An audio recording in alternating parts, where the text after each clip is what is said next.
Hi guys, PT on Ice Daily Show brought to you by the Institute of Clinical Excellence. For those who don't know me, my name is Guillermo Contreras. I am a physical therapist in Milwaukee, Wisconsin, and I'm also a TA for the fitness athlete as well as the modern management of the older adult live courses, and I also help TA the Essential Foundations online course. Speaking of which, nice segue there. If you're interested in taking Essential Foundations for Clinical Management of the Fitness Athlete, we do have a cohort starting up July 6th. You can head over to ptonice.com, check out the online courses, and sign up if it is something you are interested in or you are currently interested in or want to work with fitness athletes locally in your area. So check it out, Essential Foundations for Clinical Management of the Fitness Athlete.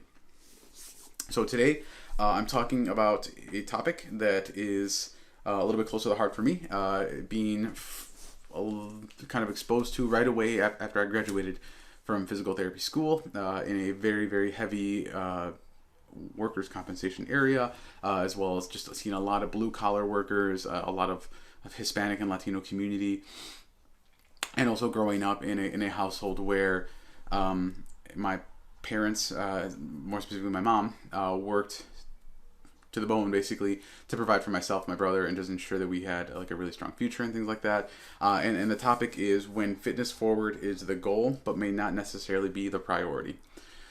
So in the Institute of Clinical Excellence, we approach things with three different things in mind always, right? Fitness forward approach.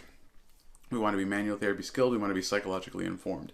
The fitness forward approach is something that I use with every individual I work with, whether it be my older adults, my middle-aged dudes, my young female athletes. Fitness forward is how I approach every single one of them. I use load, I use resistance, time under tension, all these things that we know are very beneficial not only to reduce pain, improve range of motion, but also improve overall quality of life, overall functional capacity, and independence, especially when we're looking at the older adults. But again, it could be applied to anybody. What I want to kind of talk about here though is when is that fitness forward approach not necessarily the best way or the best thing to prioritize. And for that you have to kind of look at a specific population or just get a better understanding of where I'm coming from with this. Growing up, I was raised in a single parent household, and my mom worked every single day to make sure that she had food on the table, clothes on her back, everything like that, and more importantly to make sure that as we grew up, we'd be able to take advantage of opportunities that she did not have growing up in Guatemala. And then when she immigrated here, she did not have when she came here initially, right? She worked her butt off throughout my entire childhood to ensure that I could finish high school, that I could go to college, all these other things, right? And it's not my story alone. There is people of all different cultures, ethnicities, walks of life, backgrounds that have the same story where they've watched their parents work their butts off day in and day out to ensure that they can provide for them to be able to go to school, to not have to worry about financial things in the household, not to have to worry about food, and get to have the opportunity to have a higher education or pursue a career or anything that they ideally want to pursue. So the reason I bring that up and the reason I'm kind of discussing that a little bit more and kind of putting detail into it is because we have to remember that those same people, when they walk into our clinic, when they come, whether it be referral for pain from a doctor, a referral from a nurse case manager, or anything like that. And again, I think I saw it more with workers' compensation patients than anyone else, but when they come into our clinic, a lot of times these individuals are not inclined to pursue physical fitness. That is not the top of their priority list. Culturally, it's just not the main thing they look for, they seek to attain, like being fit and strong and healthy and all these things is not something that is the top of their priority list.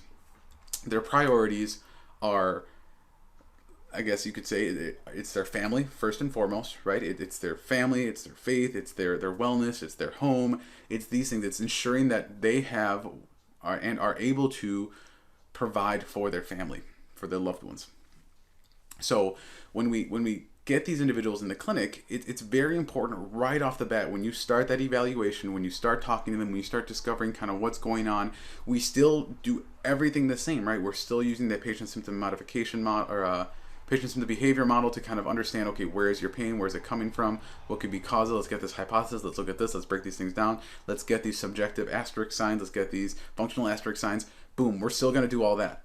However, when we start the whole process of rehab with them, I'm saying this again from personal experience, and just obviously you can take and roll with it however you want, but the goal needs to be day one with a lot of these individuals is developing that really, really strong relationship with them so that they trust you and they enter into your world, right?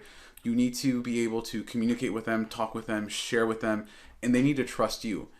In ICE, we talk a lot about building the bike, right? In physical therapy, it's very hard to give them something physical, tangible, like this is what we're selling, this is what I want you to buy from me, this is what I want you to be convinced is something you need. It's very hard because there's nothing we physically sell people, and it's very important to be giving them a product or giving them something that they see that, okay, this is why this person knows what they're doing, this is why I'm going to continue coming back, this is why I'm going to trust them with my care. Especially in the Latino community, where which is basically what I'm talking of here, family and community and togetherness is very important. You see a lot of multi-generational households, and what's important, especially with them, is that you develop that connection, that you're able to talk to them, you can joke with them. They get a feel for you as a person more so than just their clinician or just their PT. They want to be able to connect with you, and I mean, everyone's a little bit different, but for the most part, they want to trust you. Like, they don't want to not trust you. They don't want to waste their time in the clinic when they see you. They want to know you. They want to know that you have their best interest in mind. So number one, I'm going to say this right here, is build that connection. Talk to them. Do what you have to, right? You still have to do your job. You still have to be a PT and do all the things you have to do to make sure you're trying to help them and what their issue is that day. But don't just stop there and go right into like, all right, let's talk about getting you on this airdyne bike, let's get you sprinting, let's get you moving really hard, let's get you lifting some weights because this is how it's going to do, and what evidence shows is da. Most of them don't care, and as what we know is, like, most patients don't care about the research or evidence or any of that. They just want you to make them feel better. They want to be out of pain. And for this population, and then just in general, kind of, you look at like slightly lower socioeconomic status, Latino communities, I would say from interactions I've had and conversations, even the African American community, they want to be able to do what they have to do to work, to provide for their family, to care for their kids, and take care of their responsibilities. So first and foremost, we have to build that relationship.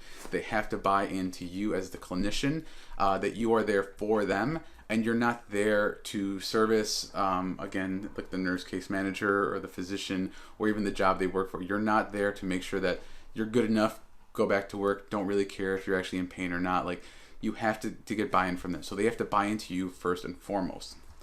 Second of all, we want to make sure that as we start to approach, right, that first session with the home exercise program, and I am the first person to advocate for REMOMs and using EMOMs and things like that in the way we treat, in order to get someone to be more bought into their home exercise program and really enjoy it. And honestly, that is probably one of the best ways to get the most bang for your buck as far as treatment goes, where you can give someone 2 to 3 exercises they knock out in 3 rounds for like 9 minutes, and boom, they're done for the day. However, when you're trying to get that buy-in, if you're trying to approach it from a way that gets them huffing and puffing, gets them sweaty, gets them working really hard, after they've already had a very physically demanding work day, and then they come home and then they have to do this home exercise program that's going to get them more tired, it's hard to really convince someone to do that. So what do we do to get that buy-in initially, before we even give that home exercise program, is we have to ensure that we're doing something to address their pain. So whether that be using instrument-assisted soft tissue mobilization, whether it's dry needling, whether it's doing a cervical or lumbar manipulation, whether it's joint mobilizations, whether it's just massage into the area to get some swelling or edema, or just create a little bit of that sensory stimulus that allows them to reduce their pain. Whatever it is, we have to do that day one. We have to get that buy-in. We have to say that we are willing to do these things to get them to have less pain so they can go home. And as soon as you do that, you get that buy-in. They're like, oh, my arm, my shoulder, whatever, my neck feels better. Okay, like, even if it's just a short period of time, they trust you more because now you've created a stimulus that feels good, right? You've helped them feel better. And I know a lot of times I shy away from those things because I feel like if I do that, that's the only thing I'm going to come back for. But we have to do some of those things sometimes, especially with this population, to get them to believe that you care about them, that you want them to get better. And you're going to do those things because then they buy into you because, okay, you as a provider care enough to do these things, and that's going to make me feel better. Once we have that, once you help improve something and they feel a little bit better, right? Right there, boom. That's building that bike. Here's what feels good. Got it. Let's try this exercise. And with the home exercise program, we want to make sure that we're not overdoing it. I am very guilty for the longest time of giving someone, here's your list of exercises, here's 5 of them, right? And then 3 sessions later, we're going to add 3 more, but I forget to take one off the top. And then we add 2 more, and we forget to tease these off here. And all of a sudden, they have 15 exercises to do at home. And they let me know that they're doing 45 minutes to an hour worth of home exercise program 7 days a week, 3 times a day, right? That is not going to work for this patient population. It is not. I'm just telling you right now, they are taking that list, they are setting it down on the countertop, they are forgetting about it, it's actually getting thrown away, and they are not doing it. So we need to be very, very diligent about ensuring that their home exercise program is quick, it's efficient, and it's effective, right? What is the most bang for your buck thing that this individual can do? What is the lowest hanging fruit you found? That mobilization feels good. Case example, right? You do some cervical mobilization, you do some cervical distraction. It really helps reduce some of the pain in their shoulder, the radicular pain. It's not in their hand anymore. Great. I'm going to give them that band, or I'm going to give them a bike tube, whatever they have, to give them some cervical traction at home. If it feels good, they'll do it. And then not only that, but I'm going to give them some chin tucks. I'm going to give them some scap retraction. I'm going to give them something that they can just continue to move and get some improvement in their symptoms. And then from there, maybe I'll give them one long duration isometric exercise that's going to allow them to start moving towards the loading principles that we want to use as we get in someone's plan of care and improving their symptoms and improving their strength and everything else too, right? But we need to start with making them trust us and like us, if that makes sense. Hopefully it does, right? So those are the big principles, right? We want to connect with them. We want them to trust us. We want them to like us in a way that is different than their nurse case manager, their doctor, all these people who unfortunately a lot of times have let them down. And when they feel like these other individuals, their only priority is helping out the company and make sure the company makes money and getting me back to work because they don't want to pay for this or that. And again, I say this from my experience, from things I've heard from patients. This isn't just me making things up. And I'm sure many of you out there have heard the same thing. When you can provide something different that makes them feel like you truly care about them, that you care about them as more than just a patient, but you also care about them as an individual, that you're invested in them and you want to see them get better because you want to see them get healthy. And then you understand, again, that their priority, their main reason for being in physical therapy is because they need to not have pain, because they need to work, because they need to provide for their family, and that is their main focus. Then that is what we need to focus on for them, right? Everyone is different. And we can't assume that just because we believe that fitness forward and going and getting fit and strong and everything is the best thing for everybody doesn't mean that everybody wants to be super fit and work really hard and sweat a ton and do all these things that we love doing and a lot of patients really buy into. That's not to say that you can't later on introduce it and bring it in.